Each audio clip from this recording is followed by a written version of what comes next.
Whenever I tell people that I live in the house where I was born, they are just amazed.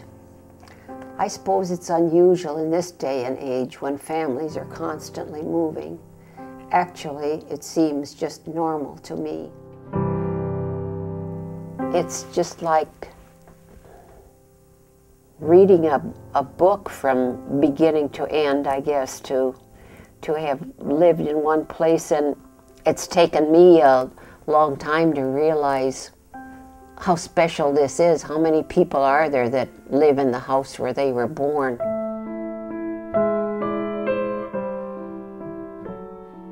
My grandmother, Albrecht Hefner, built the house in 1900, the same year that Grandpa Hefner died. Everything is so strong. It just has a strength through it. Down the cellar, those huge big slabs of stone that are used for the foundation. We've never had a storm yet that hurt the house. My grandma is an exceptional, special woman. She's always had inner strength. She's always kind of been like a solid foundation, keeping everything calm and together. The bedrooms belonged to my parents and brothers and then to my own children. And now when the grandchildren come home and they live and sleep in these same rooms, just has a feeling, a comfort, a peace to it. It was always nice to have Grandma. She was always there, like she still is today, helping, doing whatever she can, just to keep the peace. The kitchens are special. That was the place where the family always met. That's where the stove was, so it was a warm spot that everybody kind of liked to stand around the stove to be warm in the winter when it was cold. That's where I would bathe the babies all the time because it was warm, and then they were ready to be nursed and put to sleep in the basket and by the stove. To be able to sit around a wood-burning stove, it's not something you can do at too many other houses anymore.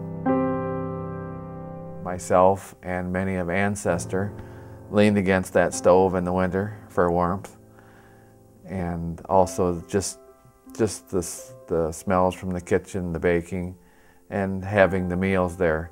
And we generally ate as a family, so that was a time of instruction and maybe a reprimand once in a while, and also the camaraderie of the siblings and the parents. Kitchen's the main room. When I come in from outside, that's where I go because Mom's got dinner on the table or supper on the table, and in the winter it's warm there, and in the summer it's usually cool. The house has a warm, welcome feeling to it. And I think that is based upon the fact that, that's the way Grandma, Grandpa, that's the way they raised their family, welcomed people, whether it was family or guests.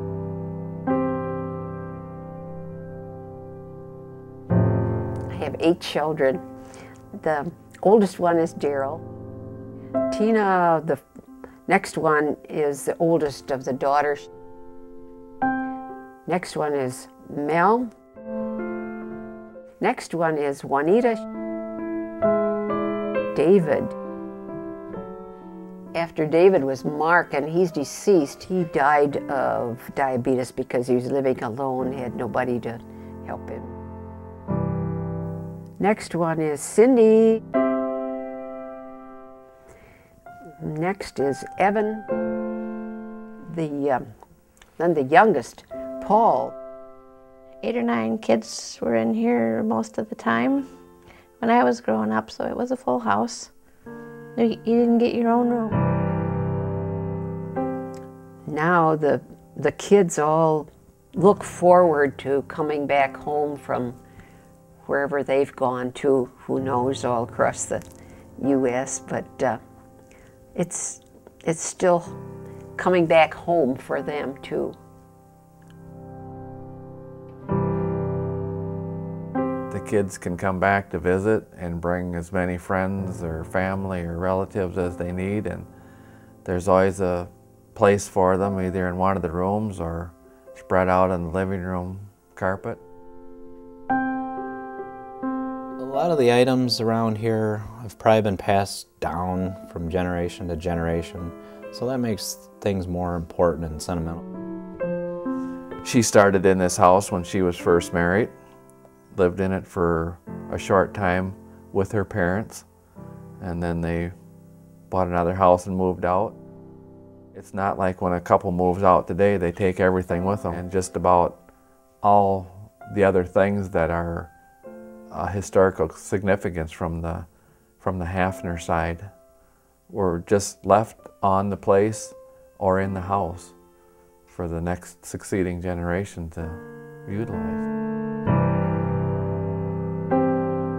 So many pieces have the old cane rocking chair that belonged to my grandmother, the couch and the big armchair in there were wedding gifts of my parents. Of course, the china closet, that was gone for a while too after my parents left and built their own home, and that came back home again. It's kind of special. Even little kettles out of Mama's pantry that she had used came back home, and they're oh, just so many things like that. This is where the piano always was when I was growing up as a little girl, until Mom and Dad moved to their new home. They took the piano with them, and so it was gone for probably about 20, 25 years.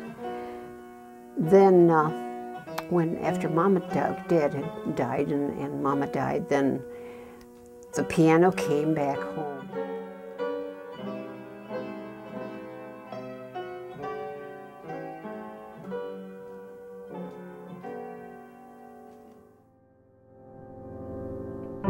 That dresser was not always in this house. It came from one of my aunts, and it had belonged to my grandmother, Dadisman.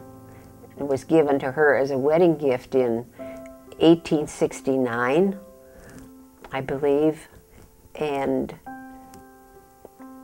at that time they had paid $35 for it. This is all written on the bottom of one of the little drawers that is in the dresser. I kind of felt like it belonged in the family, and being it had that history with it, that some strangers shouldn't have it. The table that Grandpa used, that he sat at when he was a boy, I mean, it's pretty awesome to think that that's the table that my grandpa sat at when he was a boy, or the dresser that, you know, his sister used way back in the 1860s, and it's still here. I guess I feel they belong here because this is probably the last place that is part of the original Dadisman family, and the only place that they can really come to be meaningful to us. And my children now are beginning to understand how much these things mean. So I'm just really happy to have them be a part of my house, and as long as I'm still here, and then then my children can take them to their homes and tell the history of them.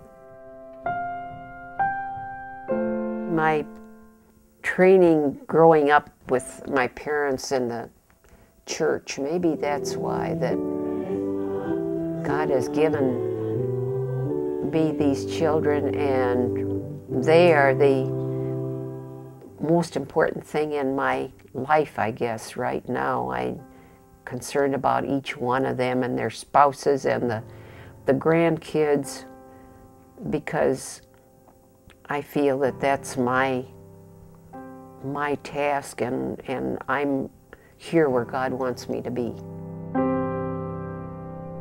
She was just a perfect example. Growing up, that one thing that really stuck in my mind, that I did not even know what gossip was, because I never heard it. Never heard it. Mom was always there for us kids and would try to do whatever she felt would help any situation, and to also provide good guidance during our formative years and help give us a springboard for our own lives later on. I guess having a strong foundation like we do under this house that Grandma built.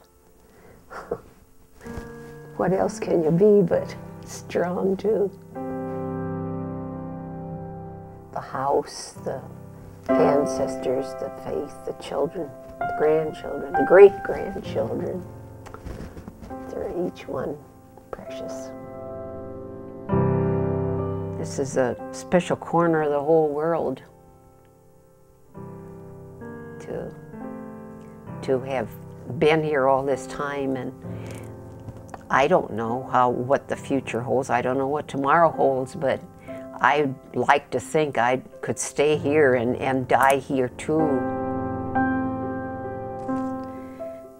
Most people move once or twice or several times in their life, and we all got to stay in the same place for, well, our whole lives. I guess we kind of feel like we belong here.